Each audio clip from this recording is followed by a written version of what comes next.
Hey guys, welcome to Relatable. Happy Friday. We have got a fascinating conversation for you today with Dr. Debra Soh. She wrote the book, The End of Gender. So she is on the left side of the political ideological aisle. She identifies as a feminist, and she talks about how she has shifted, in particular, on the subject of children transitioning their gender. She is a scientist, and through the scientific process, she came to a different conclusion than the one that she had before. And so she's going to give us all kinds of amazing insight today, and I'm so excited for you to talk about that. After our conversation, I have a little bit of commentary, but for right now, without further ado, here is Dr. Debra Soh. Dr. Soh, thank you so much for joining me. I'm really excited to talk about your book, The End of Gender. We were saying before we started recording that my mom and I have both read this, and it's just been fascinating. For those who might not be familiar, can you tell everyone who you are and what you do? Yeah, thank you so much, I have to say, for having me. So I am a former academic sex researcher. I've since made the change to journalism. So as you mentioned, my first book, The End of Gender, has just come out with Simon & Schuster.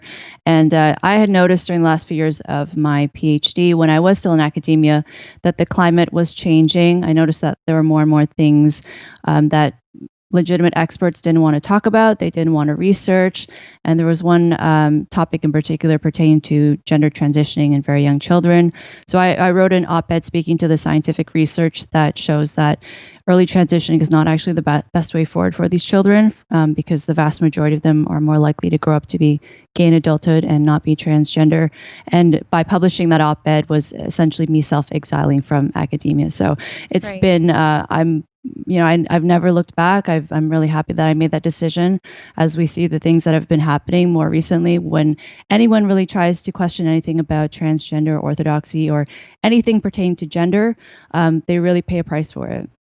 Now, why do you think that is, that the attitude seems to have shifted from scientific research to almost what is kind of referred to as scientism, this idea that you start with a foregone conclusion and you only highlight the data that fits into the conclusion that you had already made? What do you think has caused that shift in academia and in science? Well, I think at the core, most people are empathic, they're compassionate, and that's a good thing. But I really think it's gone way too far in the opposite direction, because I do think people with gender dysphoria, trans people, anyone who is basically different, especially when it comes to their gender, they have faced discrimination, legitimate discrimination in the past. But now we've gone so far in the complete opposite direction that it really is anything goes, and to challenge that is seen as hateful and bigoted. And I also think it's because the academy has been taken over by activists. So when you look at, say, within academia, even scientific disciplines now are being tainted by activism. You have professors who are in disciplines that know nothing about science who are actually been given precedence in terms of their opinions, in terms of their so-called papers, even though they aren't scientific. A lot of their papers are not based in anything factual or in any sort of reality, but they are actually being given more weight than scientific research, legitimate scientific research. And then we see this also spreading into outside of the academy with regard to, say, media, with tech. It's everywhere. This ideology is everywhere. And I think most people are understandably afraid to push up against it. One, because it can cost them their career, and also their personal reputations. I am not a scientist, but from my understanding, you start with a hypothesis and then you go into the research and you publish the conclusion based on the actual data, no matter whether or not it matched with your hypothesis. Obviously, as you've just explained, a lot of people are uncomfortable with that. And that's also what happened to you. You thought at one point that the correct path for children who struggled or had some kind of gender confusion or gender dysphoria was to transition. But as you researched, that conclusion didn't match your hypothesis. Is that correct? Yeah, I mean, as a scientist and a scientist by training, as you're saying, you form hypotheses, and wherever the data take you, that's where you land in terms of what your final conclusions are. That's how a good study is done. That's the only way you can get any sort of proper understanding or any sort of approximation of the truth. So myself, I used to think that early transitioning was the best way for kids with gender dysphoria because to me it superficially made sense. If someone is struggling in their birth sex, they're uncomfortable in their bodies, why wouldn't you want to help those children feel more comfortable? But as I mentioned, all of the research literature shows that these kids are more likely to grow up to be gay. They're not going to be gender dysphoric. They're going to be perfectly content in their bodies past puberty. And so it doesn't make sense for them to transition prior to that point because there's a good chance that they're going to change their minds. And so for myself, as I read the research papers and I learned more about the issue, I realized, okay, I'll change my opinion because that's what a good scientist does. But as you're saying, now what we see is people are basically reverse engineering science to fit whatever their particular goal is. And in this case, they generally are goals that have been determined by activist organizations. The activism has now spread into scientific organizations and medical organizations. So we see a completely anti-scientific approach when it comes to anything to do with gender identity. And people get really angry when someone like you or a journalist like Abigail Schreier brings up that, hey, there are consequences to this, and we're actually not basing these prescriptions for children on science, but rather on politics. Why do you think it is? And maybe you've already answered it in your first answer about people who are who have different manifestations of gender being discriminated, but why don't you think more people can just kind of agree, even if you think that people should transition as adults with gender dysphoria? Why can't more people just agree, okay, maybe we should at least take a step back when it comes to kids? Why can't people agree that maybe there needs to be a few more obstacles put up before we, for example, prescribe, hormone blocking, hormone blockers to an 11-year-old? Right, and I'm in agreement. I do think that adults should be allowed to transition because research does show it can help them, and I think an adult has obviously the cognitive capacity to make that kind of a decision.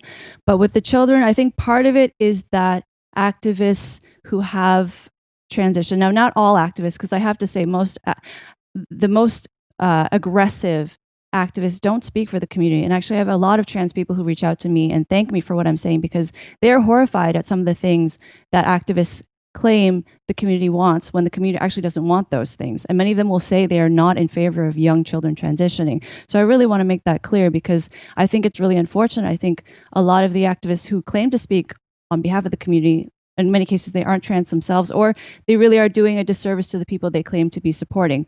In terms of why it's been so pushed with the children, I think for some of these activists, they are projecting themselves on the kids, and they're saying because they transitioned later in life and they maybe would have benefited from transitioning earlier, that any child who says they feel this way will similarly benefit from transitioning at an earlier age. And I think also because the information that the public is being shown is so biased that most people genuinely believe that these kids would benefit from it and that no matter what the costs are in terms of the medicalization or the potential for regret, that it's better that they are put down this path because otherwise they will commit suicide. I mean, that's what they're being told, which is not true. It's not true. And I think also people, as I mentioned, are genuinely compassionate. So it's a combination of that. They don't want these children to be struggling or suffering. And then they also are afraid that they see what happens when someone like me speaks up about it and gets called transphobic, even though I know I'm not. I don't have any issue with trans people. My concern is just that the approach with these kids in particular is not based in science. And we are going to see, I don't doubt it, in a couple of years that there are going to be huge waves of detransitioners, children who have transitioned who later change their mind and regret it. Can you talk about some of the physical, psychological consequences that come with transitioning a child or starting the transition for a child who probably would have grown up or grown out of the gender dysphoria that their parents and maybe psychologists thought that they had as kids? Well, I would say the biggest thing is if there is any sort of psychiatric comorbidity, those issues are not being dealt with. So if someone has a mood disorder, if they have an eating disorder, if they have a personality disorder, if they have sexual trauma. Those things are not currently being discussed in therapy for the most part. Very, very few clinicians are willing to do any sort of therapy that is not facilitating transitioning, especially in kids, because they run the risk of losing their license, because so-called conversion therapy for gender identity is banned in 20 states. Here in Canada, it's about to be criminalized. So conversion therapy for sexual orientation and for gender identity are different things. And I always want to stress that I'm not in favor of conversion therapy for sexual orientation, because sexual orientation is immutable. It can't be changed. But gender identity is not the same as sexual orientation, and it can change in children, young children especially, because they're developing, they're still trying to understand who they are. So in terms of the side effects, so if you take cross-sex hormones, you face potential infertility, say testosterone, as we see with the wave of people born female who are presenting with rapid onset gender dysphoria. So they present with a sudden desire to transition to male or a third gender, often very quickly out of the blue, with no previous history of gender dysphoria. If they take testosterone, I mean, it permanently changes their voice. They will have facial hair. There will be changes to their sexual anatomy. And the public is being told that it is completely safe for and harmless for a child to socially transition, because that doesn't involve medical interventions. But that's not true, because research does show that even a social transition is associated with going on to medical interventions, and something like, say, puberty blockers is associated with going on to cross-sex hormones. So it's very difficult for a child who is receiving a lot of attention and praise and admiration from the adults in their life, from their peers, for them to suddenly turn around at some point and say, actually, I made a mistake. And I've been asking everyone in my life to call me this new name and to refer to me by the opposite sex or a different gender. I changed my mind and I want to go back to how I was being referred to before. It can be really shameful. And I think people really underestimate how difficult it is for a child who has gone so far at each milestone to actually turn around and decide that they were wrong. Right. You mentioned that in your research, and I've heard you talk about this before, that you have found that sexual orientation is immutable.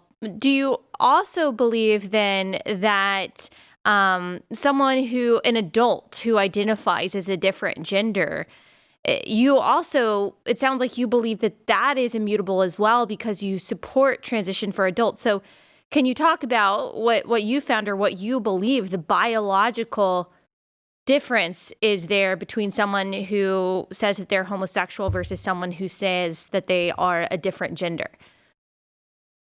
Right. So there is a bit of overlap in terms of sexual orientation and gender identity when we look at, say, brain imaging studies.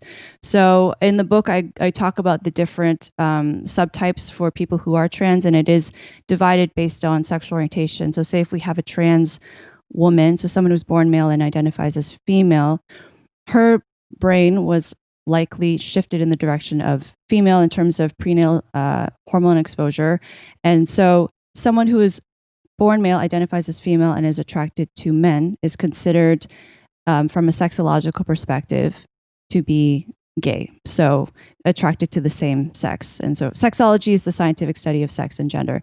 So whether that individual chooses to identify as male and likely a gay male versus a trans woman who's attracted to men can be influenced by culture. I think it can also be influenced by the extent of that individual's biology.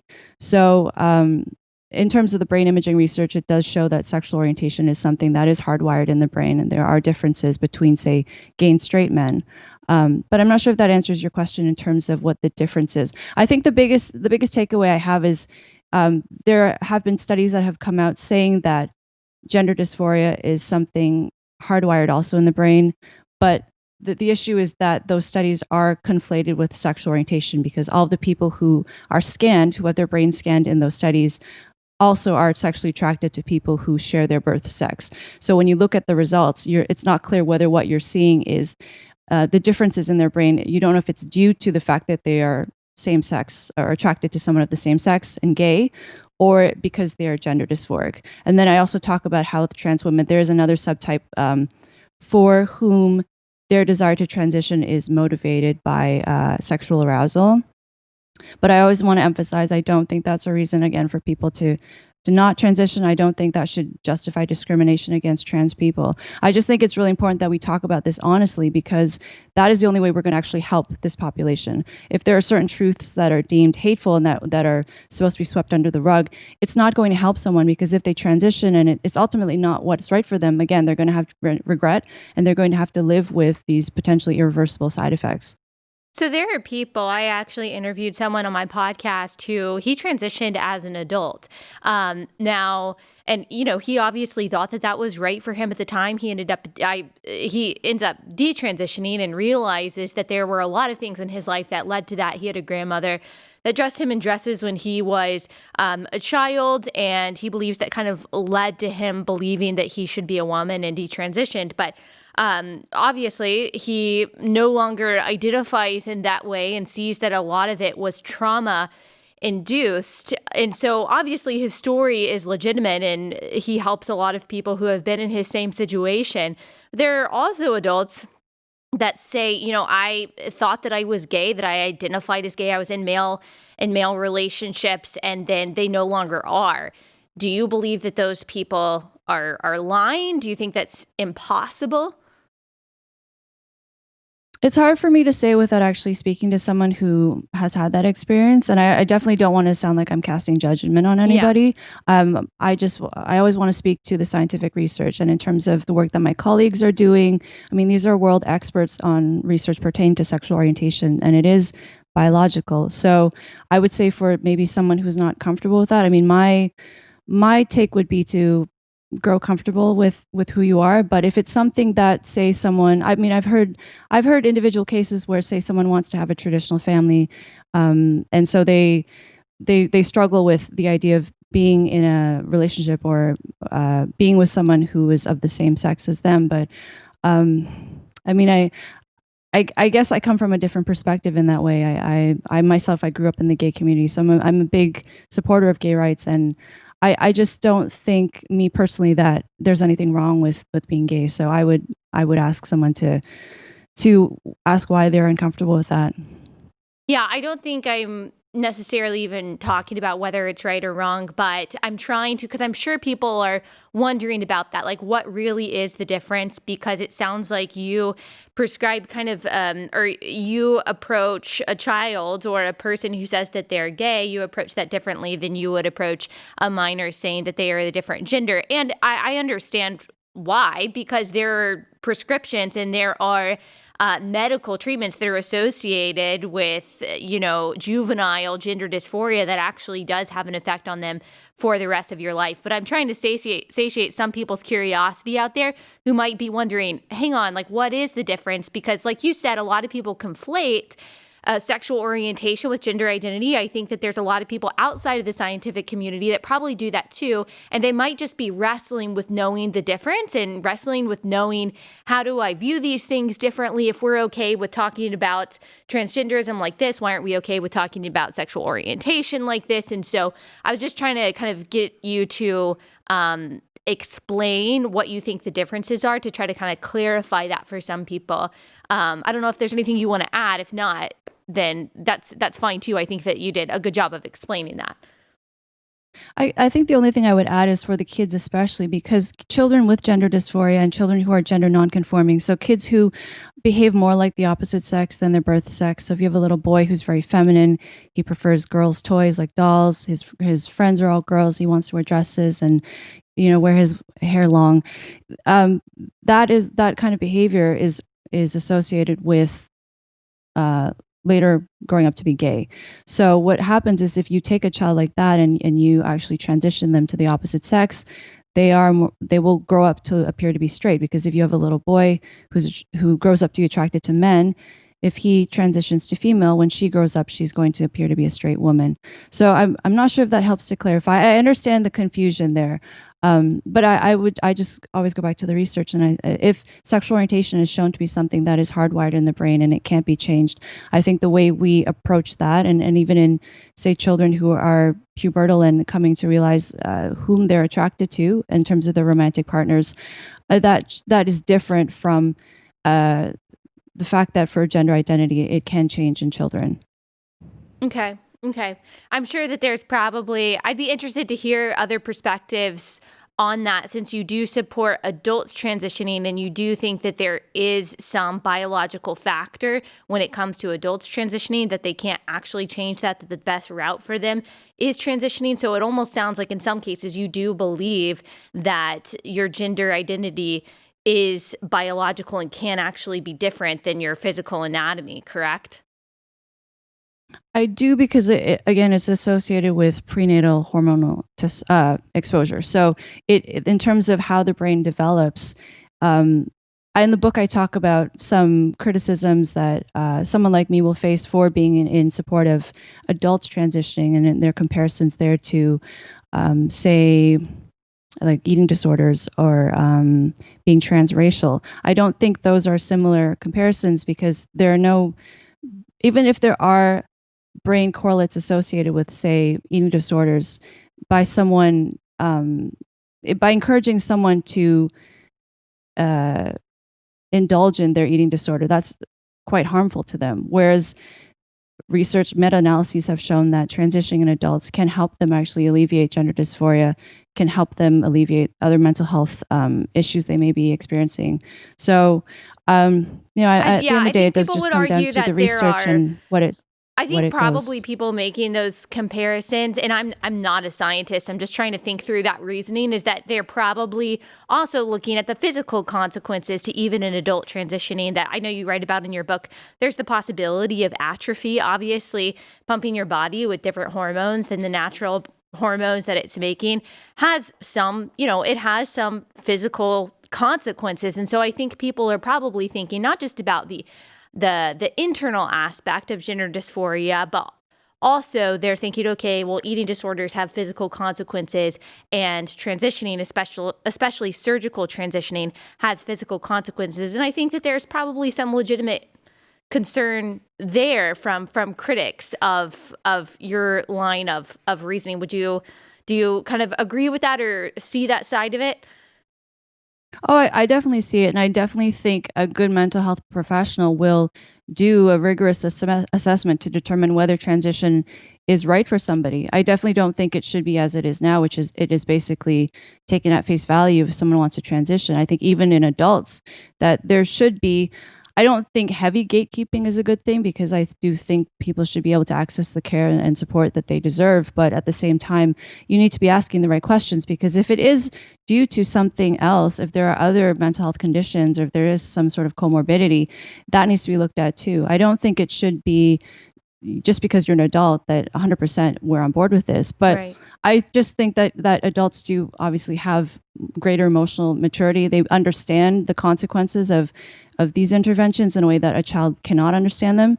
And so it's just that we can't have a conversation regardless of which side you fall on. It just, this issue should not be so polarized. It should not be so political. Right. And that's what I was going to ask as well, because we talk about how there just aren't enough obstacles. I won't even say obstacles, but I guess that is what comes to mind. Barriers or questions, or people kind of pushing back on even children who are saying, I kind of just decided that I am a different gender. As Abigail Schreier talks about, there can be, especially among young girls, a social contagion aspect for some teenage girls, at least, that feel like they're the different gender. They can walk into a Planned Parenthood in some states at the age of 15 and say, okay, I want testosterone, I want different hormones. And the state, they are required, Planned Parenthood is required to say yes, and no one's questioning what else is going on, what's going on at home, what's going on at school, what are your friends doing, like you said, what are the other psychological issues that might be going on. And I guess you just answered this, but do you think that's a big problem among adults too? Because you do mention, which is obviously true, that the frontal lobe is developed for adults, that they're able to make decisions for themselves and actually see consequences that young people aren't. But if there are other psychological issues there, that decision making could be inhibited in some way. It could also be affected by society or other, external factors in some way. So do you think that scientists and doctors are doing a good enough job, even with adults, to say, hey, we need to explore all avenues before we make this permanent decision possibly about your life and your identity? I definitely think that there needs to be more concern in terms of even with adults, in terms of doing, as I mentioned, the proper assessment and determining whether transition is actually right for them. Because I do think adults will be affected in terms of detransitioning, and we'll see a huge spike in terms of the number of people who are experiencing this regret, as I said, in a couple of years. So I have the people I talk to in the trans community who say transition over 10 years ago will say that it is completely different now, and what they experienced and the hoops they had to jump through, although they were difficult at times, I think there still needs to be some level of that, and even just some basic questions in terms of why do you want to transition, and why do you think this is going to help you, or what does your gender mean to you? Things like that are completely taken off the table now. So this approach that is, I think, initially guided by people wanting to be more accepting, I think is really going to do a disservice. And I think there's going to be a backlash, unfortunately, potentially to the community, because when all of these people, adults and children, start detransitioning in a few years, I think people are going to grow more skeptical of the community and say, well, this is what you were supposedly asking for, and look at what the effects of that are. So I guess I would really ask your audience not to judge the average transgender person based on this extreme ideology and these extreme demands, because most of them are not on board with that. Yeah. Well, I think it scares a lot of people, not the people, but the ideology itself, and seeing some of the aggressive people that have infiltrated, even our political arena, that are pushing particular bills. I know there was one in Victoria, Australia, which basically, you talked about the difference between any kind of abusive conversion therapy and actually just some kind of healthy psychological, counseling for young people. In Victoria, this bill is being passed that says, you can't do any of that. You can't even travel out of the province in order to get that. You can't pray out loud to your child. And I know that you and I don't agree on, necessarily theological issues, but I think we'd probably agree that's a free speech and First Amendment issue. That's a parental rights issue. And so I think that a lot of people are worried about that, not because they don't love transgender people or they think that they're not valuable, but because the face of the transgender movement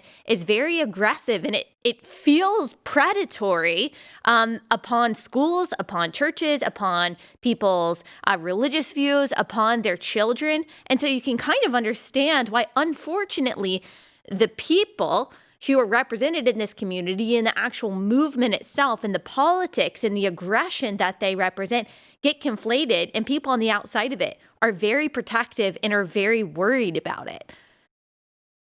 Oh, I do totally get that. I mean, I'm a liberal, and I'm super concerned because I think this makes all liberals look bad, and because very few liberals seem to be willing to challenge it. I think there are going to be huge repercussions as a result of this, and it adds also further to the political divisiveness that we see more broadly. And I think it's really not a good direction that we're headed in, whether you're looking at, say, gender or race or any of these points. So especially with education, I get the concern there, because children don't know any better. And if they're being taught ridiculous things like biological sex is a spectrum, or that people can identify as a million different genders, I get why people are saying, well, we don't want anything to do with this. So I should mention in the book, I go through 9 different myths, and I use a scientific approach to debunking these myths and explaining why they are not true. And so some of those myths, I mean, these are things that are being taught in children's curriculum, things like biological sex is a spectrum, that gender is a social construct, that gender-neutral parenting works, that there are no sex differences in terms of dating and relationships when it comes to men and women. And I just think more broadly, it's really harmful for society because we don't understand each other properly. And it's really impeding our ability to have a proper understanding of really anything. I mean, when science is now being denied and being denigrated, and these crazy ideas are instead being lifted up as though they are the truth, it's not going to be good for our society. And some, I would say, liberal ideas or leftist ideas are being challenged, I would say, by transgender ideology. You said that you grew up in the gay community and that's something that you're supportive of. But the logic of transgenderism kind of challenges that a little bit, because if, say, okay, trans men are men, that's something that we hear a lot, and that it doesn't matter whether someone has transitioned or not. It's really just something that you can declare, that you identify as, and that's as far as the definition of male really goes. And so if you are a homosexual man who is attracted to men, you are then supposed to be, according to transgender ideology, and again, this doesn't represent everyone in the transgender community, but what we're told from the activists is that you have to also be attracted to transgender men who are actually biological females. And so there's a lot of confusion and a lot of dissonance when it comes to, different forms of sexuality. They don't seem to be congruent with these transgender mantras that trans men are men and trans women are women. It's very confusing, especially for just the average observer, don't you think? Absolutely. And I write in the book about how this leftist infighting is probably pretty funny for people on the outside to watch, because it's like It is. everyone is eating their own. Yeah, I mean, I'm definitely. I would say that it's a little funny, but it's also a little sad. I know you and I are on totally different sides of the aisle, ideologically, politically, religiously, and that's why I'm so excited to have you on. But yes, from our perspective, and particularly from a Christian perspective, I'm like, yeah, this is what happens. Things are confusing when you don't have any kind of, what I believe, I know you disagree with this, any kind of moral foundation for what is right and what is wrong and what is good is what is bad and what is bad. Yeah, things are going to get really confusing when you don't have any kind of transcendent source of truth that tells you what is and what isn't. It's up for grabs. Anyone can say what is and what isn't. I mean, what is reality? What is absolute truth? What is morality? And so, yes, from my perspective, it does seem like everyone's just real confused, and I'm just glad that I don't have to participate in it. Well, I have to say, I appreciate you having me on, knowing that we have those differences, and that Yeah, you were of willing course. to read my book, knowing that course. there are probably a number of things that you disagree with in the book as well. But I think that's the way. I also try to go outside of my comfort zone and seek information and resources that I may not agree Definitely. with, just to understand the other side. So yeah, definitely with, say, something like sexual orientation, we see how this is playing out in the lesbian community, and I'm a straight woman, but from what I've seen, you will have, because what used to be considered, so sexual orientation is supposed to be based on sex, but now it's being defined as gender. So someone who identifies as a woman should be viewed as a woman. I have no issue referring to trans women as women, but also with the acknowledgement that there are some differences. And I have a chapter in the book that specifically talks about this with regard to being in the bedroom or relationships, with sport, with prisons, Right. women's spaces, language, everything. And so with, say, lesbians who are attracted to women, you have some trans women, not all, but some, who will say, well, because I identify as a woman, you should also be attracted to me. And lesbians are saying, but you are not the same as a woman who was born a woman, especially Right. if someone is preoperative. So there's definitely been some clashes in terms of the factions on the left. But again, let's say something like language as well. I mean, Yeah. there's a lot of fighting right now with regard to some people who say that we should just use gender neutral language, and other people saying no, words that refer to women's bodies and reproductive capabilities are important, and Right. it's basically the erasure of women to deny us that. Yeah. Do you agree with that? I'm curious. I've got one child. I'm pregnant with my next, and so I'm on. I follow a lot of the birth world. I listen to a lot of pregnancy birth podcasts, and I follow a lot of those Instagrams. And honestly, it makes me uncomfortable to see words like chest feeding or birthing persons or gender neutral terms because, and I have to like check myself. I'm like, why does that bother me so much? And it does feel like the eraser of women. And that's not to say that women's only value or uniqueness is being able to have kids. Obviously, there are, equally feminine women who never have kids, but it is something that is very unique about women and has been for a long time almost seen as some kind of exclusively feminine superpower. And now we're saying that there's nothing feminine about it at all. There's nothing female about it, that it has nothing to do with your anatomy. And there seems to just be a loss of value there, especially from the very people who say that they are the champions for women. I don't know. There's definitely a double standard because you don't see the same thing happening when it comes to referring to male body parts or male reproductive function. There's no qualification when say news headlines come out or when studies come out.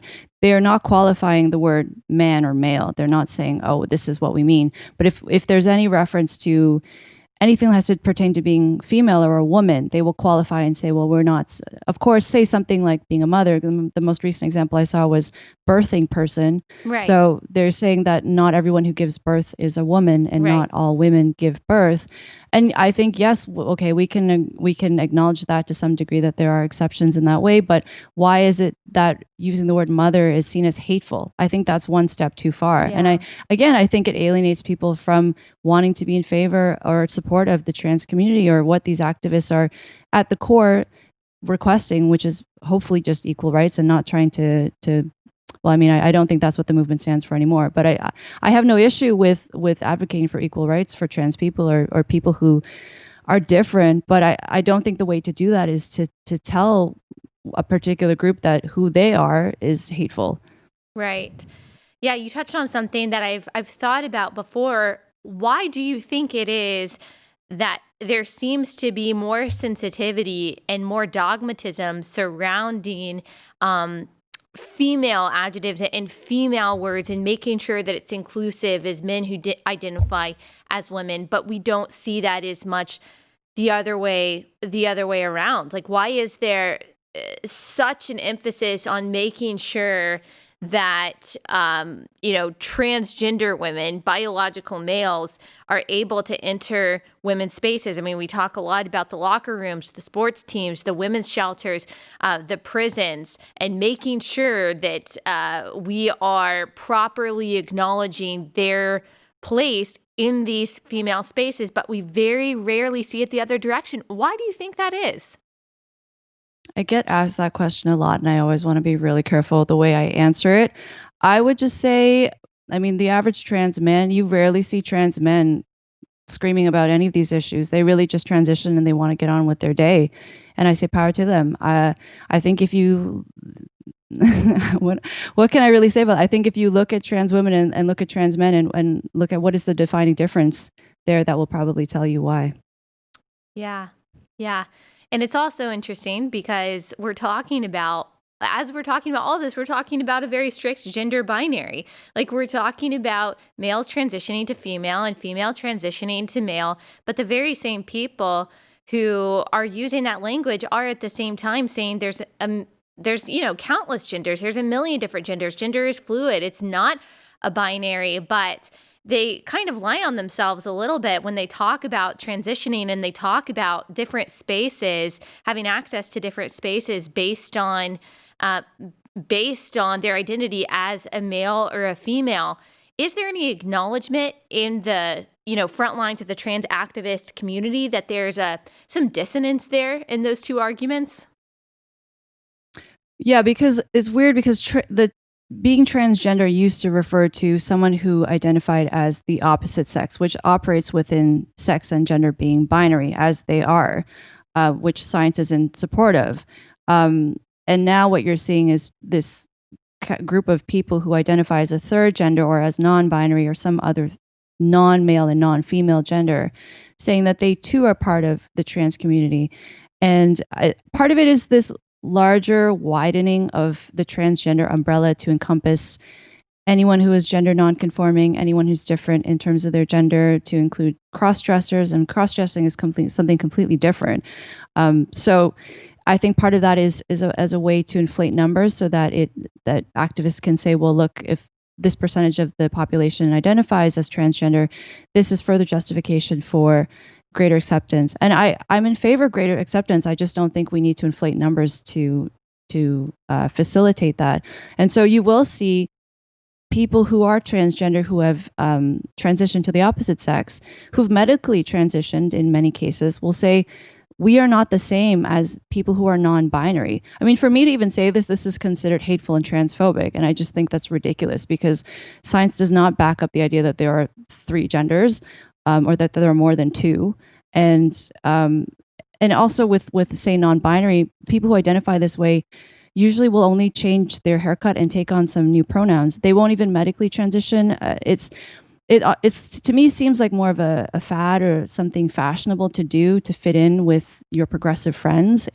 And to me that comes across as actually quite flippant to trans people who have transitioned to the opposite sex, because that is a big investment and a big endeavor, not just financially, I would say emotionally and mentally as well.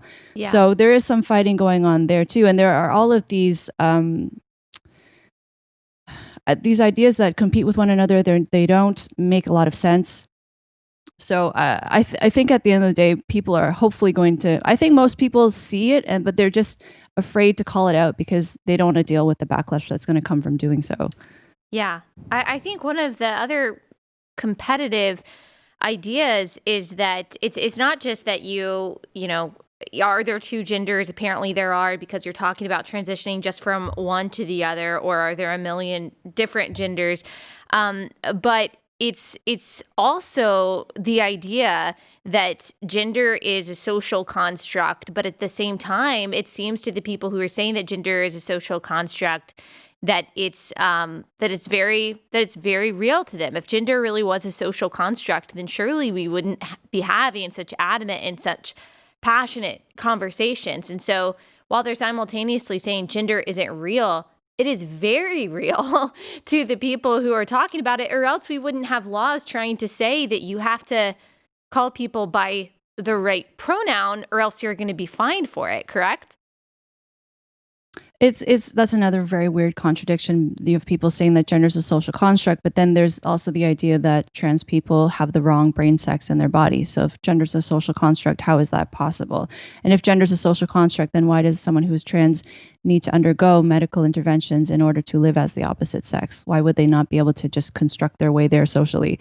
So in terms of the research literature that shows gender is not a social construct, that it is influenced by biology, it comes down to the prenatal environment. And as we touched on earlier with trans people who identify more as the opposite sex, it similarly stems from that underlying cause. Yeah. So I don't think we have to pretend that, I mean, I'm sure I don't need to argue with you about this necessarily, but I don't think we have to pretend that gender is a social construct in order to advocate for equal rights for women. And I don't think that acknowledging biologically based sex differences between men and women is inherently sexist. It's only sexist what people choose to do with that information if they choose to use that as a way to discriminate against women. And I would go so far as to say that you can't assert that gender is a social construct and fight for equal rights for women. From my understanding, there really is no basis for feminism if feminism is a movement for the equality of women and recognizing the equal worth of women, which I have a lot of disagreements with feminist ideology in general. But if that is in its purest form what is supposed to be, then there's really no basis for it if there's no definition of what a female is. I also think that a contradiction is that we are simultaneously we're simultaneously hearing that I just lost my train of thought. I've been trying to ask this question for like 5 minutes okay, here's my question. We're simultaneously hearing that, okay, so it's fine for a man to, wear a dress and do whatever he wants to do and still be a man. But at the same time, we're seeing like when Ellen Page said that, that they're now Elliot Page, people started posting pictures of from like 10 years ago wearing baggy clothes and saying, see, this has been the thing all along. So I'm like, okay, so if someone wears baggy clothes, that means they're a boy? I'm just confused. Are we reinforcing these very, very strict gender stereotypes that a little boy who wants to play with a Barbie when he's 4 is actually a girl? Or should we not be expanding those to say, okay, just because a girl wears baggy clothes that doesn't make her a boy, or just because a boy wants to do ballet or play with dolls, that doesn't make him a girl. So there's also a contradiction there that I'm just not able to reconcile. To me, it is quite regressive to say that, because I do see this happening more and more now, that if a child, say, wears sex that the opposite sex tends to wear, that is a sign that they actually are trans, or that they are not really their sex. So if you have a little girl who wants to wear boys' clothing, that she must really be a boy. That to me is really strange, and I don't see why a little girl can't wear boys' clothes, or vice versa. Going back to your point about if gender is a social construct, I mean, that was one of the biggest things that turned me off of feminism myself. I write in the book how I used to really be a hardcore feminist, and as I learned more about the science, and I realized that a lot of feminist ideas are not backed by science, it was off-putting, because what you see then is women will feel this pressure to be more like men, even if they aren't that way. I don't think there's anything wrong for women to be more masculine or more male typical. But what happens when you say that gender is a social construct is that masculinity remains the gold standard, and then femininity is seen as aberrations of that. So I don't see that as actually helpful or empowering of women, because we're essentially telling women that in order to be treated equally or to be worthy of respect, you have to be more like men. Right. So that seems, like you said, very regressive. Do you think, just as we close this out, that there are more people, because of people like you, because of detransitioners, that are kind of speaking up about their experiences of maybe feeling like they were either pressured or let too easily into transition when they were young? People like Abigail Schreier, who are simply just telling stories without bias or without any kind of motivation, that there are more people waking up to, at the very least, the danger that this is posing on children who really just aren't being cared for the way that they should be cared for. Do you think that people are starting to realize that? I think so. I actually see it happening more so in the UK right now, and I'm hoping in North America that we'll catch up soon, Yeah. because we just had this the ruling that was in favor actually of the young detransitioner. She sued the hospital who treated her, Right. and so she was born female, began the process to transition to male, and then in her early 20s said, actually, no, I'm going to go back to living as female. And so now in the UK, they ruled that children under 16 cannot consent to puberty blockers. And if a child does want to go down this path, that has to be court approved first. So that's a landmark ruling. I really was very surprised. I'm very happy that they ruled in her favor. I didn't think that was going to happen. So Yeah. I do think it will eventually come over here, and we will start to wake up more. But it's still very much glamorized on this side of the pond. And I think once the lawsuits start happening, as you said, and more detransitioners start coming out, then people are not going to have a choice. They're not going to be able to turn a blind eye to it or pretend, as they are right now, saying that these people don't exist, or that they're so statistically rare that they don't matter. Yeah. I mean, it's the same people who say that they support kids transitioning or people transitioning because they want people to identify as their authentic selves. They want them to be accepted. But the people who are detransitioning are also living as their authentic selves. They are telling their real stories, and they are detransitioning and saying, no, this is who I am. This is how I identify. And yet the very same people who are so empathetic towards people who transition, some of them are very cruel, outwardly, explicitly cruel and repressive towards people who detransition. I guess it's because they feel that it delegitimizes the entire idea of transgenderism. If someone can detransition, they probably feel delegitimizes the idea that a trans man is just a man, just as much a man as a biological man. Well, that's obviously not true. If someone can detransition into their biological sex. So I don't know, maybe that's part of the anger behind it, but it does make me sad, because I know that young woman in the UK, that she's received a lot of persecution for her case and for speaking out. It is hypocritical, because I don't understand why it is only one side has been being given the empathy and being listened to. And I do sense that that is part of the reluctance that, say, activist groups or people who otherwise would be very compassionate, why they are so quick to dismiss detransitioners, because they are afraid that they may be used as evidence as to why no one should be allowed to transition. And I just think if this movement wants to continue to gain support, or to gain support from the average sane person, it would do them a lot of good to take into consideration, why did these, for the most part, young women decide to transition so quickly? What went wrong there? Because that will help them better understand who will benefit from transition. But when you try to suppress the information, it doesn't look good, and it makes people wonder, well, what else are you hiding? Why do you need to pretend this doesn't exist if what you are saying is legitimate? And I think for some people also, maybe they are in a similar position, because when I interview the detransitioners for my book, they will say that the people who are the most cruel to them are the ones who themselves don't feel secure in their decision to transition. Right. And so I think for them, it may possibly be this nagging feeling that, was this really the right choice for them? I think if you make a huge decision like that and you are secure in it and it was the right choice for you, you won't feel necessarily so threatened by people who are changing their minds. Yeah. It really is a shame. And you're right. It does, for people who are on the outside looking in and who are still trying to understand this whole thing, which feels like it has happened so quickly. I think what feels like, from, like you have said, doesn't represent the entire transgender community, but the frontline activism that is so aggressive and in some ways so cruel, and is using legislation to push this upon kids, using sex ed to push this upon kids. That's when people really start to get defensive, like, okay, we can have a conversation about adults, but you're coming after my kids at school. There are laws that are now saying that if my kid says that they're a different gender at school, that you don't have to tell me, that my kid can now go to a Planned Parenthood and get hormones without my consent.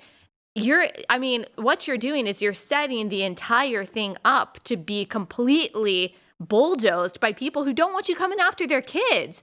And, man, it's just a mess. And I just really appreciate you making sense of it.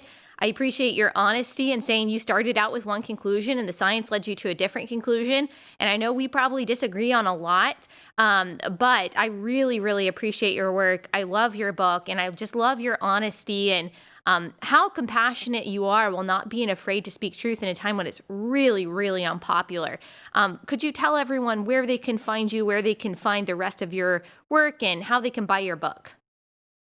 Yep. So I'm on social media. I'm on Twitter at Dr. Debra Soh. I'm on Instagram at Dr. Debra W. Soh. I post all my work and my media appearances there. You can get The End of Gender on, so there's hardcover, ebook, and audiobook that is read by me.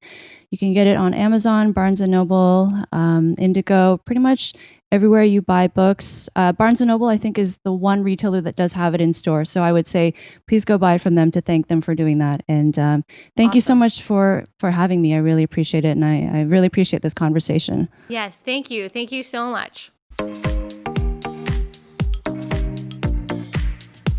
Thank you guys so much for listening to that conversation. She is an amazing follow, an amazing person to read as well. She's just got, her life is very interesting, first of all, and her work has been very interesting as a sexologist. Obviously, she and I, we have different worldviews, and I would love to have her back on to talk a little bit more about the fundamentals of that. You guys know where I stand on a lot of this from a Christian biblical perspective. Go back and listen to an episode that I did a couple weeks ago called The Biblical Telos of Gender, where we talk about what the Bible says about gender. I would read her book. Absolutely. Go out and get her book. I would read it along with another book that I've promoted a lot, which is Love Thy Body by Nancy Pearcey. I would love to have the two of them talk, because I think they agree on so much, and they also have different perspectives, obviously on religion, but I think also on psychology as well. So it'd be really interesting to hear that kind of academic discussion. So important that we talk about these issues with people who don't necessarily share all of our views. I think it sharpens us and it allows us to get a better understanding of what's going on and how other people see the issue. So I really hope that you enjoy that conversation. So for the next couple of weeks, just to let you guys know, because it's going to be Christmas next Friday and then it's going to be New Year's, I have already pre-recorded episodes for you guys. I never leave y'all hanging without content. So I have interviews coming out next Monday and Wednesday, and then the following Monday, Wednesday, and then the following Monday. And then after that, after January 4th, we'll start those new episodes. And so you're really going to love the interviews that I've already pre-recorded. I've been like super anxious for them to come out because they're really fascinating conversations. And so I'm so excited for you to listen to them. So be on the lookout for those episodes next week and then the following week. And then the week of January, we will be back doing new shows with all the craziness that is sure to ensue in 2021. But since I won't get to talk to you like live or actively, Merry Christmas and Happy New Year. I hope you have a wonderful time with your families. We have a lot to thank the Lord for this year, as crazy as it's been. Maybe it's been the hardest year of your life. Maybe you have lost loved ones. Maybe you've had loved ones in the hospital. Maybe you have been in isolation for a long time. Maybe you or your spouse or your parent lost their job, and this has been a tough year for you. Yes, there are millions and millions of people who feel the same way, unfortunately, and a lot of this, unfortunately, is self-imposed or is imposed by our government leaders and is not actually scientifically necessary, and that is probably one of the most tragic parts of this whole thing. But look, we have a God who took on flesh to become Emmanuel, to be our Messiah, to be our perfect sacrifice, to sacrifice himself for our sins. So we, an unholy people, all of us, could be reconciled to a holy God, could be forgiven forever, our slates wiped clean, to get a new identity, to be righteous before God because of what Jesus did for us. And we get to spend forever with him because of that. And how much does he love us that he would send his own son to die a death that he didn't have to die, to live a life that he didn't have to live, to be born in a station in life that he didn't have to be born into. How humble does Jesus have to be to take on flesh, to condescend himself on our behalf, a rebellious people that didn't think that we needed to be saved, that didn't think that we needed to be pursued, who didn't know that we were lost, who didn't know that we were sinners in need of a savior. But God, in his perfect, redemptive, gracious, loving plan, he did that for us. He did that for us. And that is what Christmas represents. So if for nothing else, we still have a reason to rejoice this year. We still have a reason to rejoice, if only for the gospel. That's enough. Those are our riches forever and ever and ever. Yes and amen. Praise God for that. Merry Christmas. I will see you guys back here on an episode that I've already recorded on Monday.